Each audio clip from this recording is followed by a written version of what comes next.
Hello everyone, I thought I'd do a little bit of a different video today, quite a quick video. I really enjoy watching craft hauls, which I don't know if you do too. So if you don't enjoy watching what other people have bought, maybe now's a good time to turn off. But if you do like to see what other people have bought, that's what I'm going to show you today. At the end of last year, for the last few months, I actually put myself on a bit of a spending ban.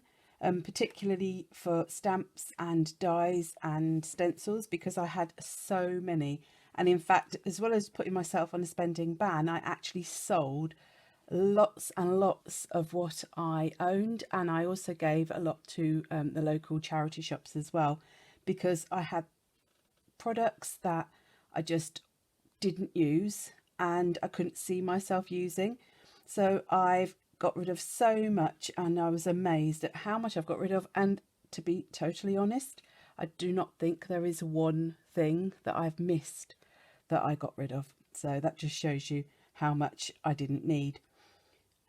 So this month I did have a little bit of a splurge. Some of the stuff I bought I really did need. I didn't ban myself from buying things like glue and card. It was more the sort of more luxury items.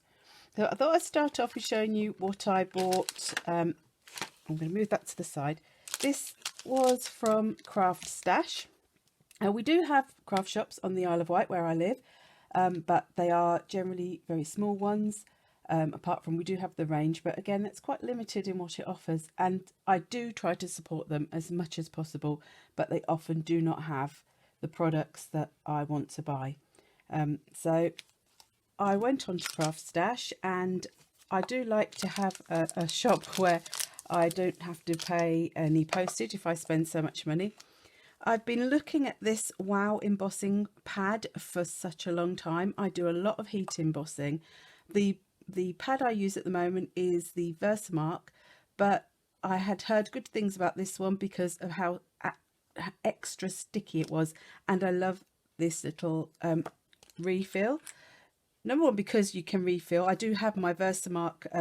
I do buy the refills to go with that as well, to save keep buying new pads. But what I also liked about this one was this little roller ball, so you can actually apply your embossing solution, sticky ink, in a different way as well. So that was one of the things I bought. I also bought myself, at long last, some of these, oops, upside down, Tim Holtz 5-inch mini snips. I do quite a lot of cutting out. If you watch any of my videos, you'll see that I quite often do stamp and cut things out, and as much as my scissors that I've got work quite well, I don't know how, I somehow seem to ruin my scissors. I think I use them for things I shouldn't use them for quite often. And so I've read good things about these. I've seen a lot of people use them, so I'm going to be trying those ones out. I have also bought, and I apologise for any crinkling of the packaging, some stamping card. I do lots of stamping, lots of inking, and I do like to try out new cards as well as using ones that I used before. So this is one that I've never used before. This is the Lavinia Multifarious Smooth and Supreme white card, and this is 330 GSM. I do like a thick card. I do like a good quality, really smooth card, so I'm going to be trying that one out soon to see how that stands up.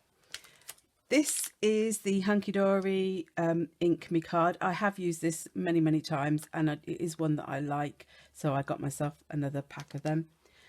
And one thing that I do like, I don't know if that's glaring, I apologise if it does, is a really good black cardstock. I bought some black cardstock recently, and I didn't overly look at what weight I was buying, and it was quite flimsy, and I will continue to use it for matting and layering, but it wasn't as good for if I wanted to actually stamp on it and emboss with white or gold.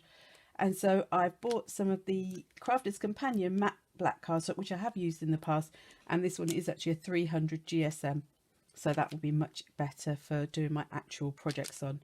I probably won't use it so much for matting and layering. So those were from Craft Stash. I also went on to Amazon.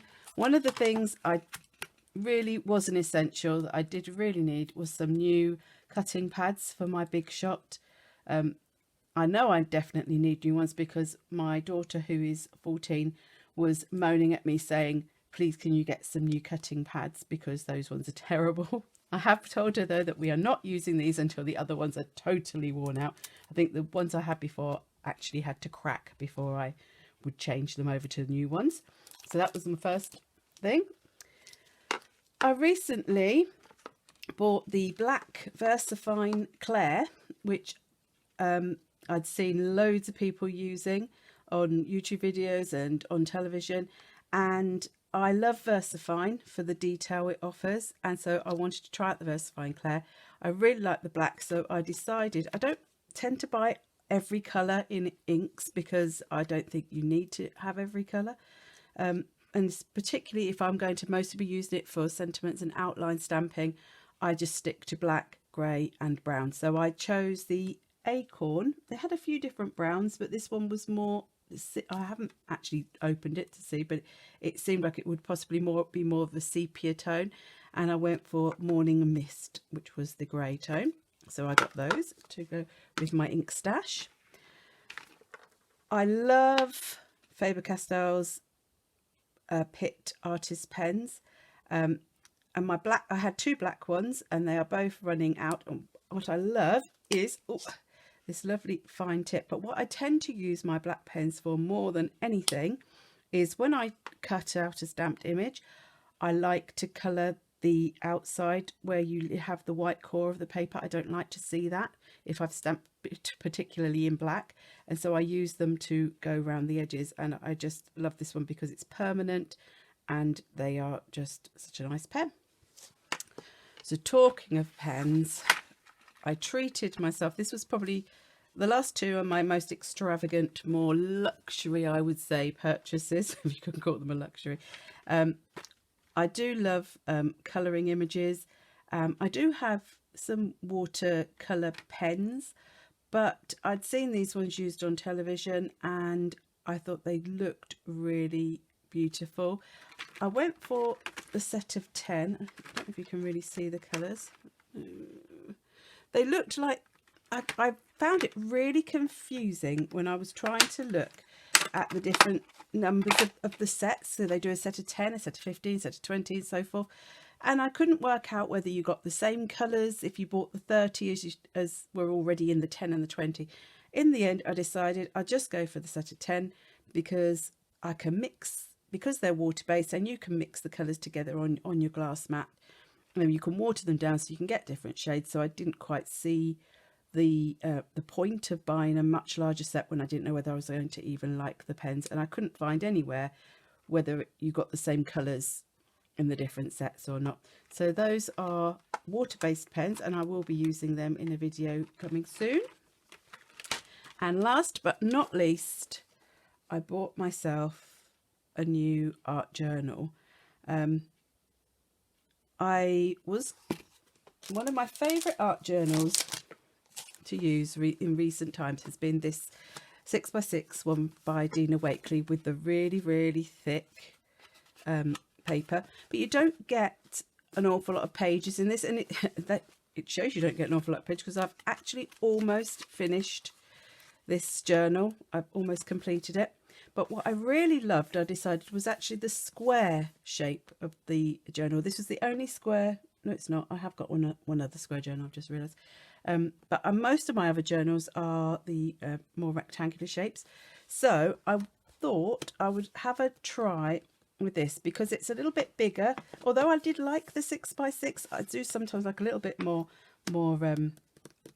space to work on. So I went for this one by Dilutions by Diane Reevely because it's still got the same square shape. I have got one of her other journals and I do like the paper that's in there. So I'm going to I'll just better, I know some people do leave these on. I don't ever leave them on because it would just annoy me too much. Let's take that bit off. I like the fact that you get the elastic because, as you know, when you start using journals, they do get quite full up. I like the little pocket, although I never tend to put anything in these pockets, so I don't know why I like the pockets.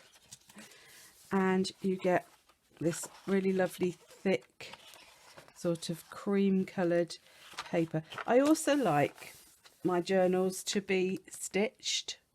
I do have a journal that is ring bound, but I do actually prefer them to be as an actual book, and this one does lie nice and flat. So that was the embossing liquid falling over there.